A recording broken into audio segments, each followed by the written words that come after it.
Good evening, everyone. Thank you for hanging in there through our technical difficulties. Whew, never, ever, ever give technology over to book nerds. Welcome to Carnival Lights and a Council of Dolls, Native authors on the continuing horrors of colonization, featuring Chris Stark and Mona Susan Power. Before we begin, we would like to acknowledge that the state of Minnesota is located on the traditional, ancestral, and contemporary lands of Indigenous people.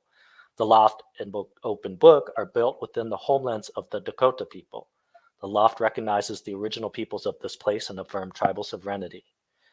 The loft is one of the nation's leading literary arts nonprofits, offering classes, awards, and events to readers and writers of all ilks.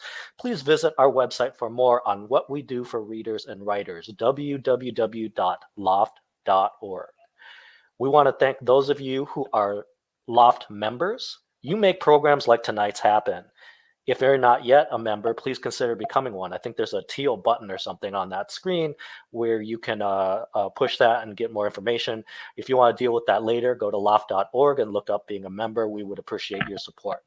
Now, in addition to our most excellent members, Loft programming is also made possible by the voters of Minnesota through a Minnesota State Arts Board operating support grant, thanks to a legislative appropriation from the Arts and Cultural Heritage Fund.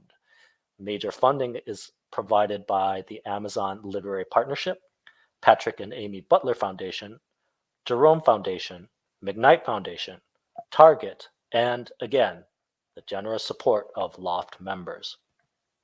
Now, to give you a little bit of an idea of what to expect today, the format will be that each author will give a short reading, and then we will engage in a discussion. At the very end, we'll take questions from you all, the audience. Feel free to type in your questions either on that box right there on the right side. I believe also near the middle under the screen that you see, there's also an Ask a Question button. Feel free to type your questions there, and we'll try to get to those questions at the end. I'm just going to introduce both authors now. I'm going to read their bios now, and then we're going to jump right into it. Thank you again for being patient. And before I read the bios, thanks to Loft Wiz Marian Gomez for working behind the scenes, working on the tech and sorting this stuff out so that we can have this wonderful reading with you all tonight. So tonight we have Mona Susan Power, who is a Standing Rock Sioux author from Chicago. She earned her bachelor's degree from Harvard University and an MFA from the Iowa Writers Workshop. Her fellowships include an Iowa Arts Fellowship, James Michener Fellowship, Radcliffe Bunting Institute Fellowship, Princeton Hodder Fellowship, and the USA Artist Fellowship. She lives and teaches in St. Paul, Minnesota. Chris Stark is a native Anishinaabe and Cherokee award-winning writer, researcher, visual artist, and national and international speaker. Her second novel, Carnival Lights, is about two Ojibwe teen girls who leave their reservation for Minneapolis, set in 1969. Her first novel, Nichols, A Tale of Disassociation, was a Lambda Literary finalist. Her essays, poems, academic writing, and creative nonfiction have appeared in numerous publications, including the Palgrave International Handbook on Trafficking, University of Pennsylvania Law Review, and many, many, many more.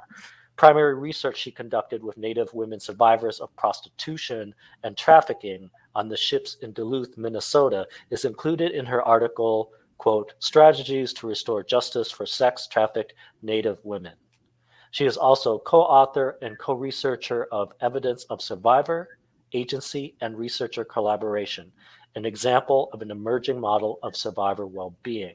Currently, she consults with a variety of local and national organizations and teaches writing at Central Lakes Community College. She is a member of the Minnesota Missing and Murdered Indigenous Women Task Force. She has an MFA in writing and an MSW.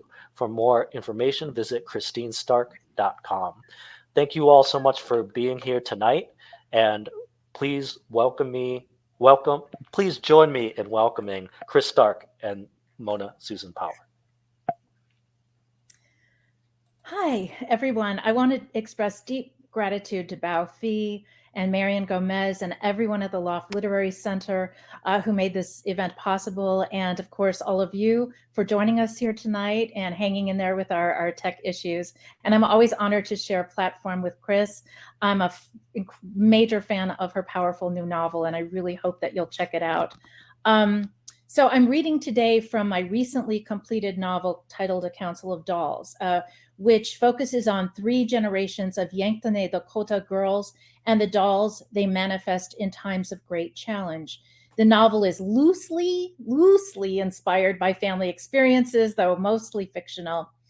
3 generations of my family on my mother's side were removed from our people to attend boarding schools meant to civilize them, which meant stripping them of family, culture, language, spiritual beliefs, and practices, their very identity.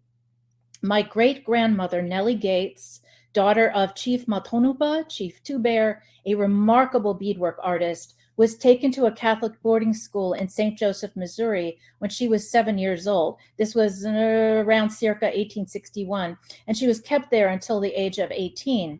Thanks to a family historian, Tom Kunish, who shares his finds with all of us cousins, I was horrified to read an article published in the 1800s titled "The Relapse of an Indian Princess into Barbarity," which tells a racist, ignorant story of how my great-grandmother Nellie returned home to her people, to our people. My grandparents attended the Carlisle Indian Industrial School in Pennsylvania, and my mother attended both the Bismarck Indian School and also Flandreau Indian School in the 1930s. So we've got a little bit of experience with this whole system and the generational trauma that has resulted. And lastly, I want to say this reading is in honor of the staggering number of Native students who never made it home from these places. The first excerpt I'm reading this evening is set at Carlisle in the voice of Cora. She arrives at the school fluent in English because her Dakota father is a translator, but she's not allowed to help classmates who are struggling with the language because even one word of Dakota is forbidden. So her roommates are from other tribal nations. I'm grateful for this bound journal where I've recounted memories of earlier years and my arrival at Carlisle, where I've written what my heart is truly thinking. It's a gift from Miss Feld, who runs the Susan Longstreth Literary Society, of which I'm a selected member for my gift of English. I'm the youngest girl in the group, most of them in their final years at the school, and they treat me like their little sister and pet. Miss Feld handed me the treasure on my 13th birthday, showed me what she inscribed on the inside cover. For dear Cora, Sioux princess of the highest order, whose language lifts her above peers, whose sensibility is a wonder, a magnificent flower grown from corrupt soil. You are my miracle. From your proudly devoted teacher, Miss Carolyn Feld. And I'm skipping to, trying to keep myself, I have all these notes because otherwise I babble too much. The next excerpt is based on an actual event that happened at Carlisle, though I changed a few of the details. Again, this is Cora's voice as she writes in her journal. A grim day, though the weather mocks us with autumn heat and pure skies as blue as Ina's favorite periwinkle beads. A young Cheyenne boy who no one knew well hanged himself in the night. He'd stripped down to his undergarments, perhaps to finally rid himself of the scratchy clothes and hated uniform that duplicates the ones worn by soldiers who massacred his people at Sand Creek just a year after our own relatives were struck down at Whitestone Hill. The boy who discovered him hanging from the stair railing said there was something else on his person, a paper with a drawing. Our guess is that the picture illustrates his real name, as it depicts a horse leaping for the sun, its forelegs on the rise and never falling. Beth appears shocked and spent breakfast holding herself while rocking. Grace and I did our best to block the view any teacher or matron might have of her. She has settled now. My pen is too heavy to write more. I feel old today. And my final excerpt is set at a boarding school in North Dakota in the voice of Lillian, who is Cora's daughter. The events take place in the early 1930s. May is Lillian's Shirley Temple doll, which has returned to her at the school, even though the doll's physical body is buried in the grave of a little girl who died of tuberculosis. No one can see her but Lillian. Lillian is talking about her sister Blanche. They're less than a year apart, so they're very close. Something in her snaps while we're doing our kitchen chores. Blanche scrubs the floor while I peel potatoes. May is napping, curled around my ankle like a cat. She hums a peppy tune in her sleep that doesn't match the mood of the room. Maybe Blanche catches some wisp of music in the heavy air. Now she's humming too as she scrubs, though not the same song as May. She's on her hands and knees, wielding the brush with so much force, I think she might plunge it through the planks. She scrubs in rhythm to her song. Oh no, I recognize my sister's quiet tune, a song our Ina taught us which honors Sitting Bull, our Lala. Blanche's hum streams quietly from her nose through several rounds of the song. I know better than to say anything. When she's mad, she can be perverse and do the opposite of what she's told. I remind myself to breathe, to keep breathing for all of us. My knife slips on the potato, and I'm lucky I don't cut myself. Be careful, I say to myself, to my sister, under my breath. I don't know how much time passes. Whenever I'm most afraid, time slides right off the clock and becomes something else, a slow, oozing paste that makes each moment work to unstick itself. How many minutes pass before Blanche adds words to her song, Dakota words that tell the story of Lala and his courageous heart? How many minutes before her song gets louder, the scrub brush pounding the floor in accompaniment? I finally unlock myself and force my legs to stand. Blanche, stop, I cry. May wakes and grabs my leg tight as if she too is scared. Blanche doesn't hear me. Her anger has torched all sense of fear, or maybe it's devotion that fills her now, so there's no room for anything else. She's like a girl martyr who can't feel the first lick of an executioner's flames because she's wild with spirit. Maybe Blanche isn't here in the kitchen, but walking with Lala beside the Grand River, flowing with it and matching its sweet song with their steps. Soon Blanche is loud enough to bring nuns on the run, skirts flying, some clutching the long crucifix they wear so it won't bounce obscenely against their bodies. I find myself standing over my sister. I grab her scrub brush, but her grip is too tight. I let go. I hear myself beg her to stop, to be quiet, as if it's someone else who pleads. I kick over Blanche's bucket to get her attention, but she doesn't seem to notice. Sister Anne is the first to reach Blanche. She's the gentlest of this order of nuns. She's crying like me, like she can't bear to see this girl throw her life away.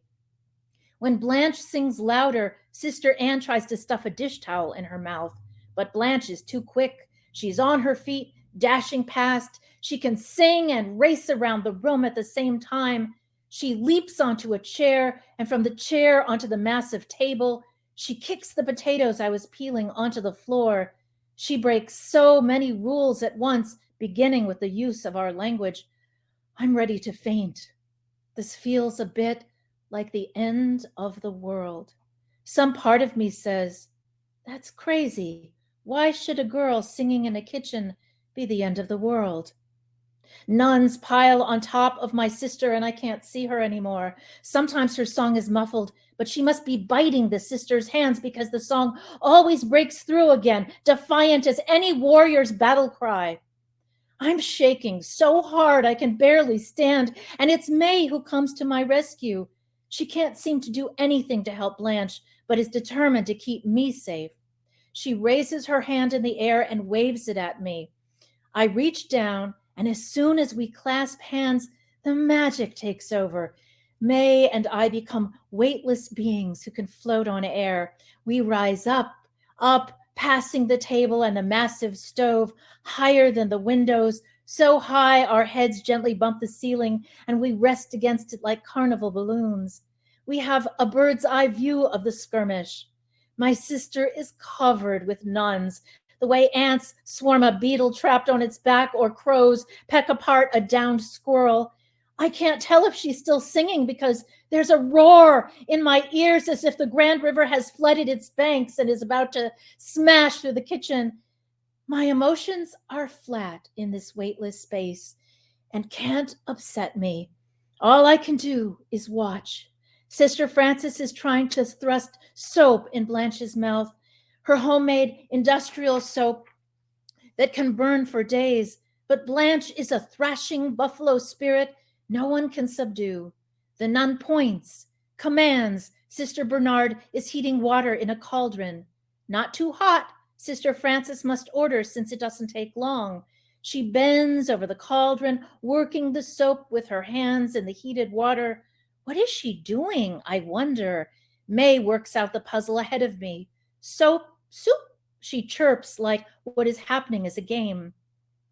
It turns out Sister Frances's imagination is every bit as large and diabolical as my own. She gets soap in Blanche's mouth by pouring it in, one ladle of the melted stuff after the other. And even though I'm held by magic that soothes the edges of panic, I can't help hollering down to the cluster of nuns that they'd better stop or they'll drown my Blanche. Hours later, when May has brought us down from the ceiling and allowed the sisters to lead me to bed, she tells me what happened. How Sister Frances poisoned Blanche with lye from strong soap. How Sister Anne held the girl and wept, but couldn't save her after hours of vomiting blood. How the doctor arrived too late and wrote down whatever Sister Frances told him to write on the death certificate, because it was the middle of the night and he wanted to return to sleep. How Sister Frances told the other nuns what happened was a tragic accident, but no doubt a censure from the Lord brought down on Blanche for her wickedness. I'm too numb to believe the doll. The horror of her words divides at the top of my skull and drips down each side, falling away from me. I listen like I'm dreaming, and the dream is a nightmare, but nothing that can truly hurt me once I wake. Thank you.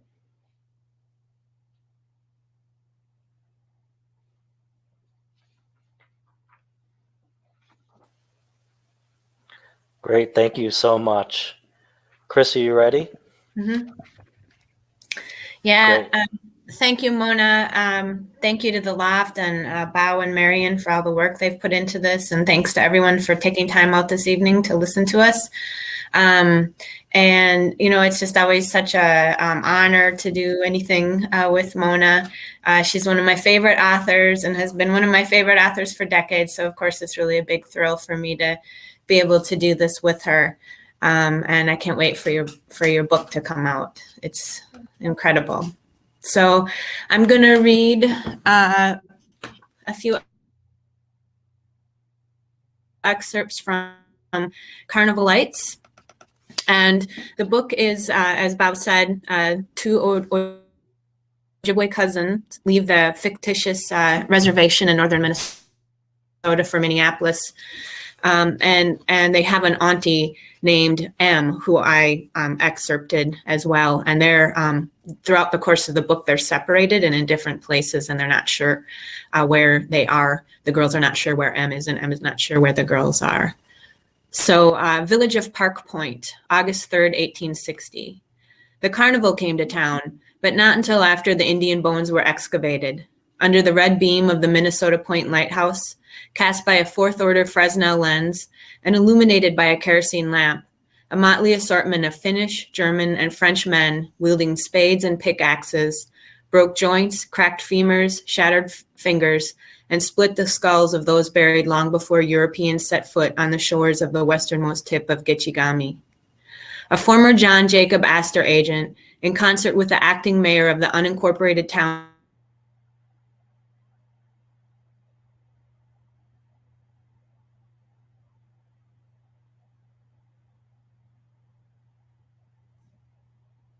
of the sixment with questionable immediate return. The two men had plans for the port and needed to attract hundreds and eventually thousands more European immigrants to build the city. The two men believed once others heard of the grand carnival held there, Europeans would come in droves. So the Indian bones traveled to their new home in a horse-drawn wagon, nearly 3 miles down the river that flowed southward out of Gitchigami. 2 days after the removal of the bones, guided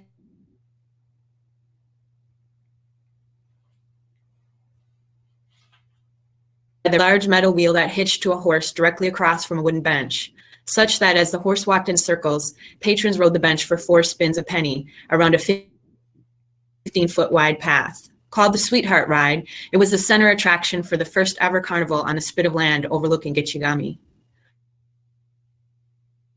1 month later, after the carnival slogged westward over rutted paths, an old Ojibwe Indian lady living in a wigwam far enough out in the woods that the English, as she called all Europeans, had not removed her to the Fond du Lac reservation yet, walked 7 miles alone to the site of her parents and her parents' parents and her parents' graves. Born in 1784, her grandmother had told her one night when she was a girl of 9 that their people knew the time would come when more and more English would arrive, first by ships over water and later by ships in the air, bringing great death and destruction, the Wendigo, the cannibal spirit. The old Indian lady's grandmother told her that the English would make many lights that would guide the ships to the land.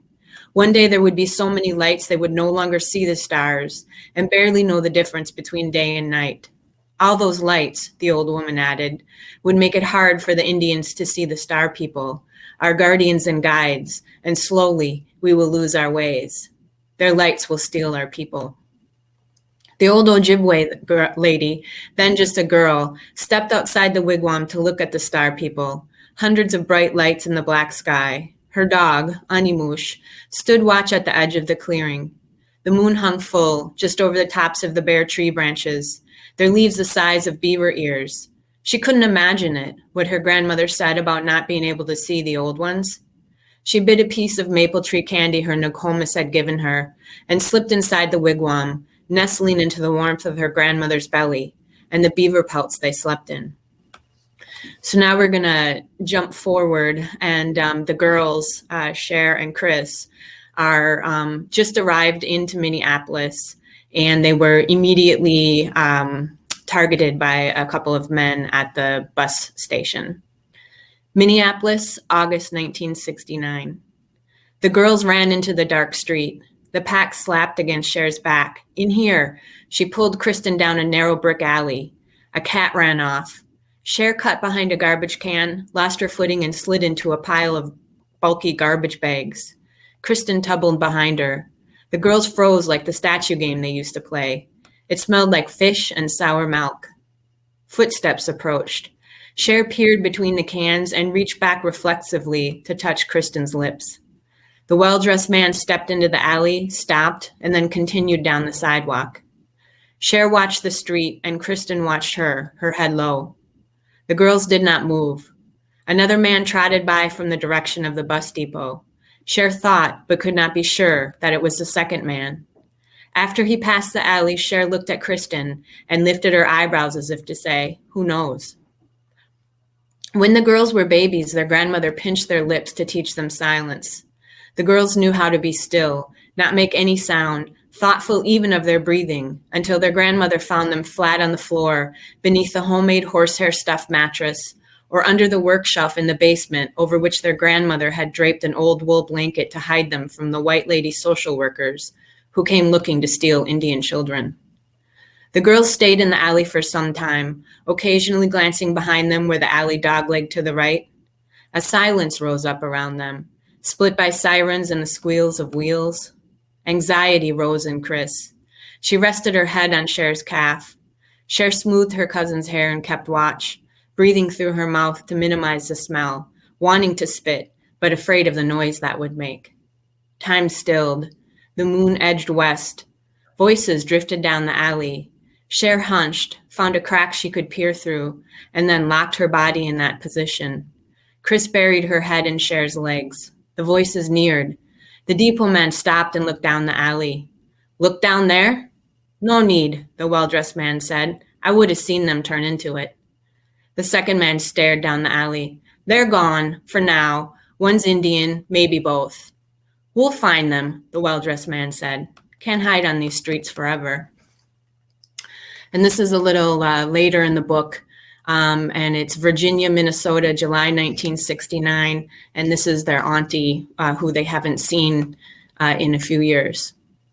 A scratching woke Em. She thought she was in the closet again until the smell of the earth jolted her memory. Scritch, scritch, scritch. Her scalp prickled. She searched through the ferns. To her right, a little person stood on a rock, a few feet high, all in black, with a red and yellow beaded bandolier bag over his shoulder. He hopped off the rock and dragged a bent wire hanger across it. Em had heard the stories. She had believed them as a girl, but left behind the old one's stories. What good, she had thought, would they do me now? The little person continued to scratch the rock as if she were not there. Em did not move. The ferns waved around her. Then the little person tapped the hanger on the rock, looked straight ahead, and stared. He stood, putting one hand on a knee and pushing off to get to his feet. He slipped the hanger under his armpit and walked, with a slight limp in the direction he had stared.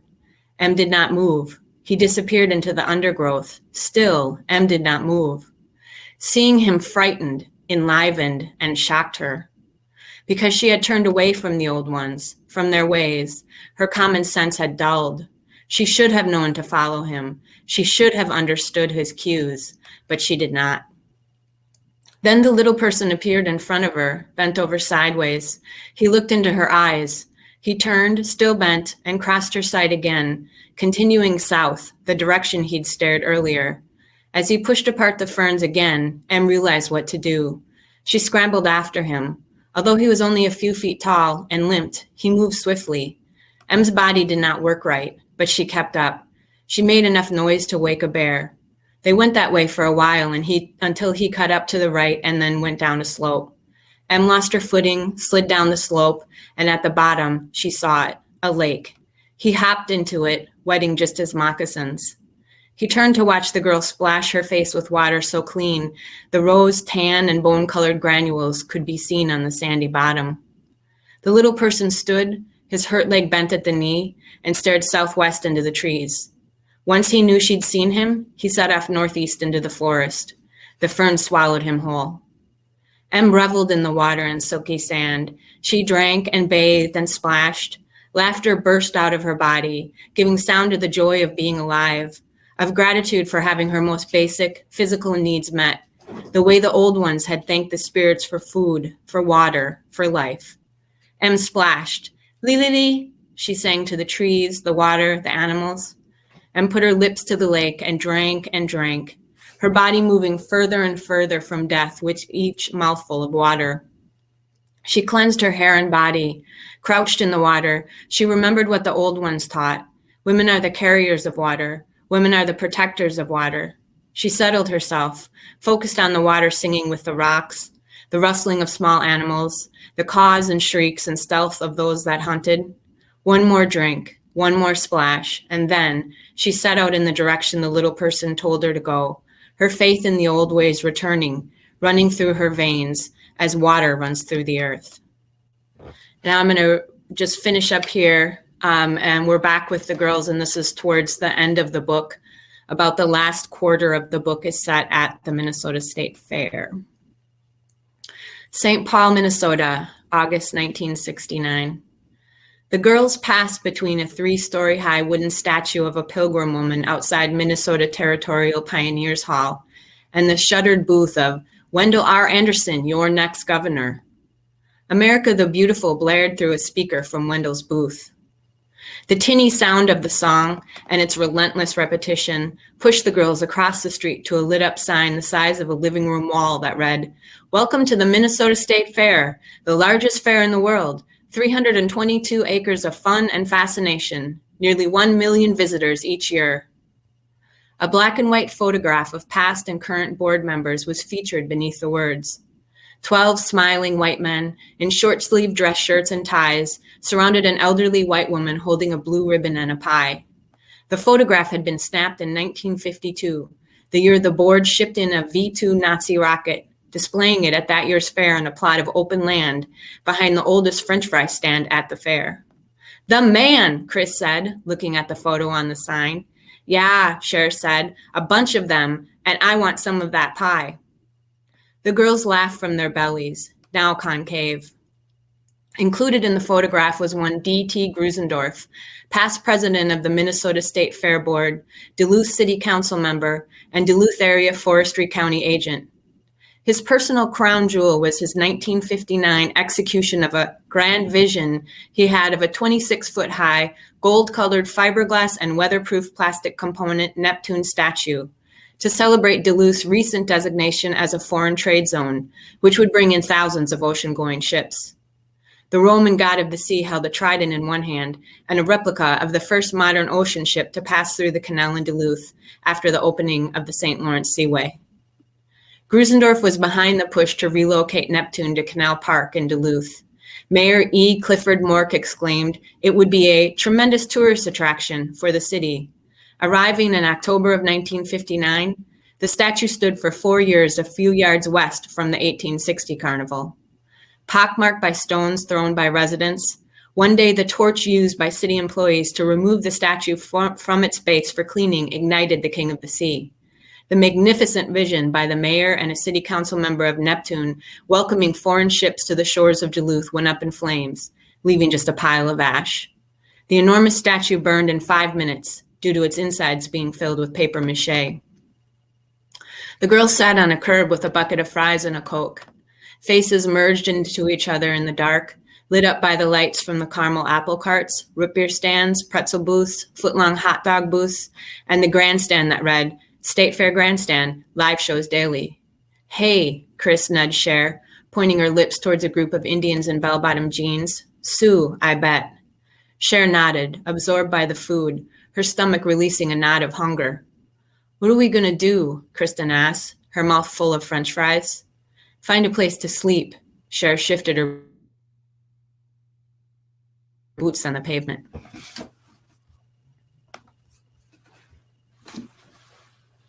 Miigwech.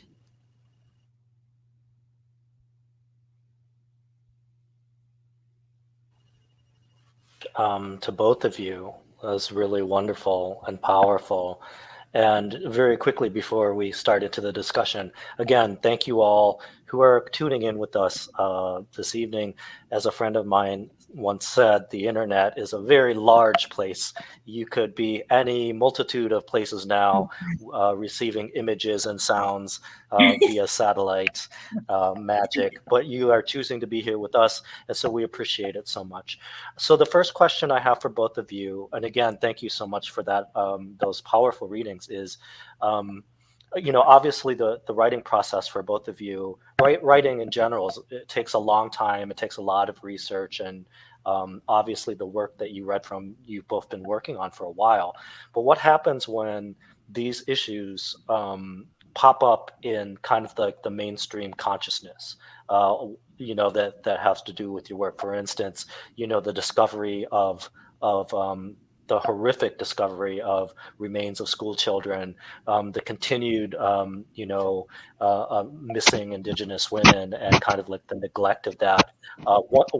These things kind of pop up into the zeitgeist, and you're working on this writing. And what is that like for you? I'll jump in since you were mentioning that that horrible discovery. Although I'm glad it's coming to light. And I have to say, usually I take years and years to write novels. I do so much research. This one, A Council of Dolls, came really quickly.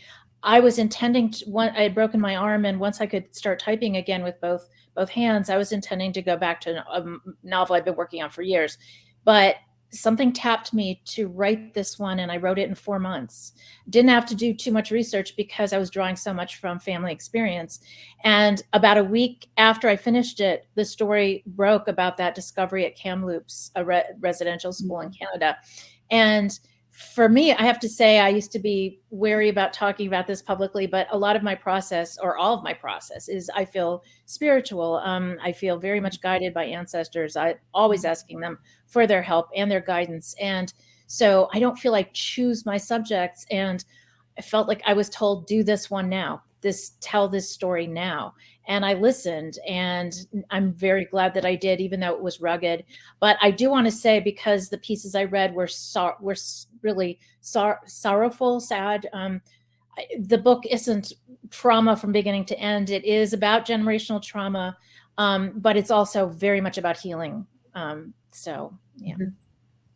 Mm-hmm. Mm-hmm. Yeah. Yeah, I think that's important to always to talk about that too, because sometimes people have a hard time with maybe the trauma or the overwhelming nature of it, and so they it kind of gets like either pigeonholed, or that's sort of, you know, what people kind of focus on. And the same thing for Carnival Lights, is I really feel like Carnival Lights is about love, and it's about this intergenerational love despite, you know, all of the trauma and all of the barriers, from colonization and the ongoing issues that we're dealing with now in the Native community. And yeah, my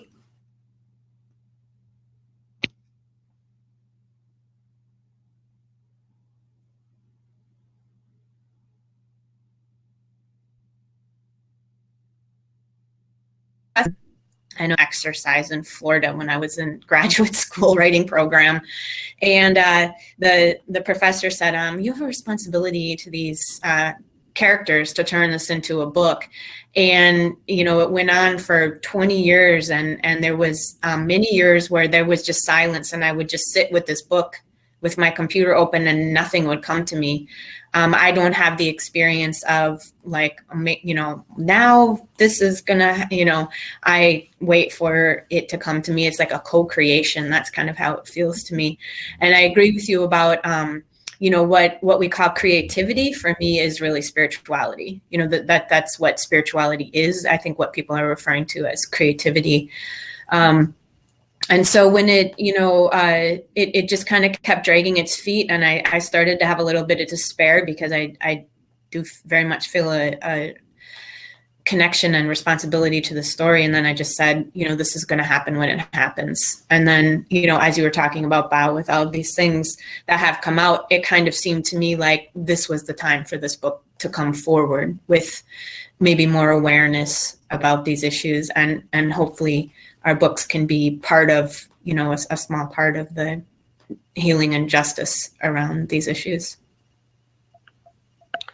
Thank you. And that, and so before I launch into my next question, those of you who are in the audience, again, feel free to type in a question either on the right in the chat, or there's a little ask the question button about in the middle right there that you can also ask a question, and we'll get to those in just a few moments. Both of you just touched on this as well. You know, you both write so beautifully about these, you know, difficult things, because they're, you know, they're a part of your history, a part of your people's history. And so how is there a way you negotiate writing about such difficult things while also, I think you both kind of touched upon how it's also about love, and it's also about these other things. It's not just trauma, but also kind of like protecting yourself, or like taking care of yourself while you're doing this like very difficult work. Oh, it is. And I urge those who are writing from this similar difficult place to absolutely look after themselves. Don't push yourself if you need a break from it. For me, actually, writing this novel was incredibly healing. I felt that I just had a crowd of ancestors around me and cheering me on. And there's a lot of humor in the book, too. I just wasn't reading those sections. And so it was actually lifting me up. But there was this one character that gave me pause. She came out of nowhere. I hadn't expected her. I don't find out her name until I finished writing the book, and then I found what her name was. She's just called the Injured Woman, and she is an ancestor of the narrators. She's my ancestor from the Battle of Whitestone Hill, where my people were nearly wiped out, a genocidal act. And she shows up to Cora when Cora's at Carlisle. Her spirit shows up at night when everyone else is asleep, and she comes floating in, and she has a blanket. She lets the blanket drop to show all of her wounds, all of her injuries. And I mean, it's really horrific. She's not, and she explains to her descendant, she doesn't want the wounds to heal. She picks at them to keep them open, because she said, you know, the skin will close over them, but it's not really healed. And she needs her descendants to remember this is what happened, and it's not over. It's not fixed. And so this pain is handed down and handed down, not out of cruelty, but just, we have to remember. We all collectively need to heal this, and the society around us need to be part of this healing too. So I really wrote her with great care, and trying to just aware of how much I might trigger readers, not wanting to do that, but also needing to honor this being who showed up. Yeah.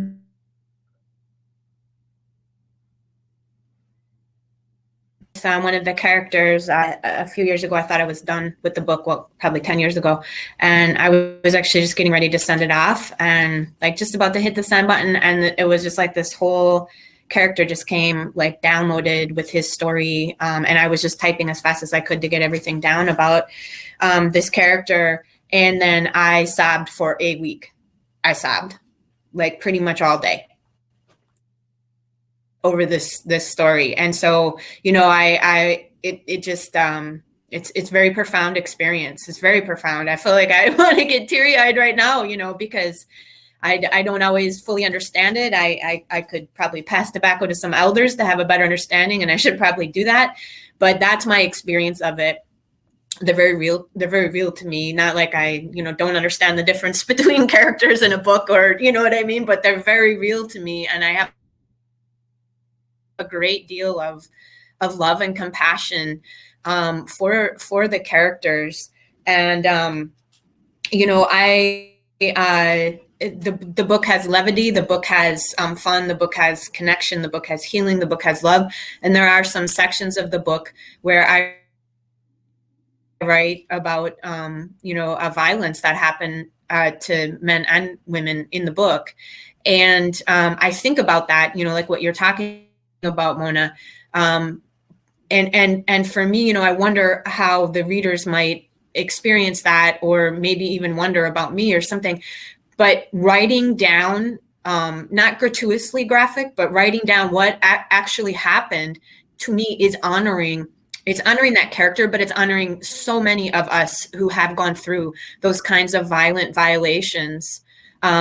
It's an honoring of that, because to me, it has to be acknowledged. It has to be said. Like you're saying, the skin will heal over, but we need that healing in our communities, and we need accountability, justice, and then healing happening with this culture as well. Thank you. Speaking of Chris and Mona's books, under my big head, you should see a teal button that says Buy Chris and Mona's Books. If you click on that, it should take you to an independent bookseller. Support independent bookstores and also support Chris and Mona's books. You can click that button and support both authors and independent bookstores guilt-free.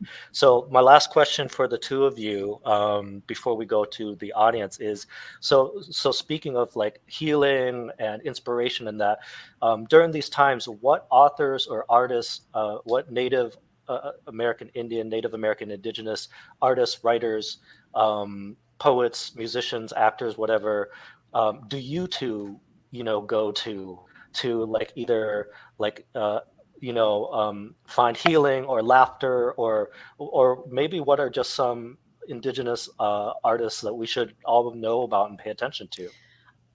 Two of my, I have so many favorites. Two of my all-time favorites are my Choctaw sister, Leanne Howe, who does everything. She does poetry, she does fiction, she does journalism, she does playwriting, and on and on and on and on and on. And I returned to her first novel, Shell Shaker, recently. There is humor, there is history, there is, she's like my native Shakespeare. And another author I just am a huge fan of is Tlingit from Juneau, Alaska, and her name is Ernestine Hayes. And if you haven't checked out her work, I hope you will. The Tao of Raven and Blonde Indian, which is her memoir, it's just stunning. She comes the closest that I've seen. Okay, I shouldn't say that. We should never do those comparisons. She comes very close to bringing on the static page in oral storytelling. And boy, you know, sometimes it can be hard to get that work published because we have to get through these gatekeepers, you know, who are not native. They're never native, right? And they're like, oh, this is repetitive. I don't understand. It's like, yeah, you don't, it's brilliant, you know?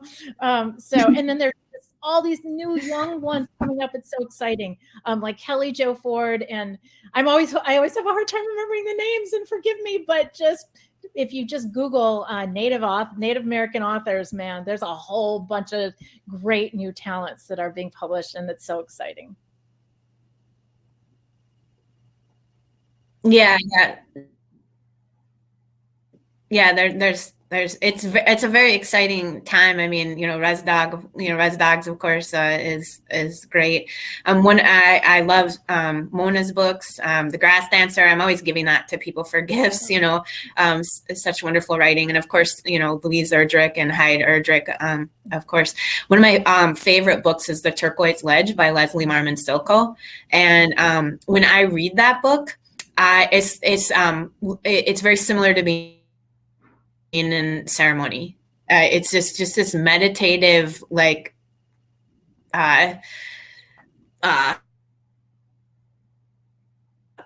words of, I don't know, just gorgeousness that I'm just like, it's like flowing down a river or something. I just love that book so much. So I would really encourage people to check it out. I kind of wonder if more mainstream, you know, readers like can hang with it, but you should check it out and try it. It's just a wonderful book. It's just like, you know, 400 pages of ceremony. Terrific. Thank you both. We just have a couple of questions from the audience, and we'll get to those. I know you two can't see the chat on the right, but later, if you watch the video of this reading, a lot of people who are attending are saying just really wonderful, nice, supportive things to the two of you. And, you know, I won't read them all, but people are saying they were mesmerized, and your writing is so powerful. There's a lot of great compliments here. So let's get to audience questions. There's actually one for each of you. So the first one, why is Carnival Lights set in 1969? Why is it set in 1969? Yeah. It says, why is Oh, 1969 in Carnival Lights? That's the question. Yeah, well, part of it is that the landing on the moon is part of the thread.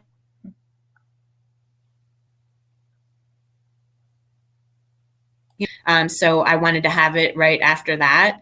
And I just, I think it was fun. I was a year old then. And I think it was fun to go back and write at that time, and to evoke, you know, the culture of that time.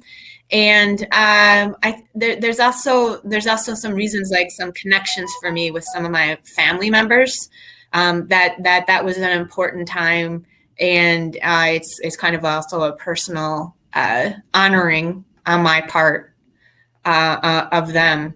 But it was very enjoyable to bring back that time. You know, I was aware of things in the early 70s and mid 70s that I could kind of pull on. And then I did some research too. And I talked to some of my friends who were teenagers then to get some insight too about things that were, you know, notable to them at that time. But yeah, it was related to the moon, and just also wanting to go back and, you know, I think go back and show like there's like some police brutality in there. There's protests, and there it actually was really interesting how it all kind of dovetailed like right into everything that happened, you know, with the George Floyd murder. And there's a lot of similarities with what has been going on in Minneapolis with the things that were happening at that time in the late 60s. So it was very interesting how all of that kind of connected and you know, happened concurrently, I guess. So I wanted to show that these issues that we're dealing with now, you know, violence, police brutality, homelessness, you know, all of these, racism and, you know, so forth, just nothing new, you know, at least not in the past 500 plus years. Right. Absolutely. Thank you. So that question was from Esther Posner. This next question is from Rick Kitchen, and it is, when will Accounts of Dolls be published and for sale? When can we when can we Well, thank hope to you. see I that? really appreciate that question. I don't know yet. I have a new literary agent who I just really loves it, which is always a good thing, and I'm really happy about that. I didn't Yeah. know how long it was going to take me to find a new agent, so I'm really thrilled that it all worked out so well. And so she has to get some final edits back to me on one section of it, and then we're ready to go and start submitting. To be a writer, boy, you have to be so patient. It can just take forever. Yes. But I do appreciate your asking, and luckily this year has been. I'm usually just slow, but I've written quite a bit of also stories I have a chunk of a novel, a novel excerpt that just came out in Plowshares called Goodreads Warrior. And if you check out Plowshares, they also sell it electronically. And Missouri Review. Oh, and Waterstone, our wonderful local Waterstone Review, which I recommend to everybody. It's such a terrific journal. They just published a story of mine called Iktomi Spins a Web. And Carolyn Holbrook and David Mura have this amazing anthology, We Are Meant to Rise. It'll be released November 23rd. I'm incredibly honored to have an essay in there, and I can hardly wait to have it in my hands and read the whole thing. So, yeah. Well, thank you so much. And so we know that Chris Stark's website is christinestark.com. Mona, do No, you have a website, no, or are I'm just lame. people okay? But Can if you just Google, people follow you yeah, on social media, or you'll find the oh, books. okay. Yeah. So just Google Mona every day until her book comes out. All right. So the last comment is actually not a question, but it might be a good place to end it. It's from Trudy, and she states, "You talked about self-care some. If I'm tired, too tired, self-disclosure, I'll be 78 in 2 weeks and can't participate much physically or financially, but I'm so grateful for both authors and this discussion." So thank you both. Obviously, the writing life is hard, but obviously these folks showed up for you on the Thursday night, and really appreciate it. And we at the Loft appreciate you. So thank you for sharing your talents. Good luck to you in your writings and your books. And thank you again to Marian Gomez, who's working behind the scenes, Yeah. trying to sort out all of this stuff for us. It's not easy. So thank you, Marian. Thank you to everyone on the Loft team. Everything that we do at the Loft Literary Center, we depend on each other. We're a team. A lot of people are unsung heroes who are doing a lot of stuff that makes this possible. So thank you. Thank you to our funders, to the state of Minnesota, to our members. Thank you, Chris. Thank you, Mona. Again, we can't thank you enough. And last but not least, thank you all, the audience, for tuning in with us and sharing some of your time with us this evening. Thank you so much, and have a good night. Take care.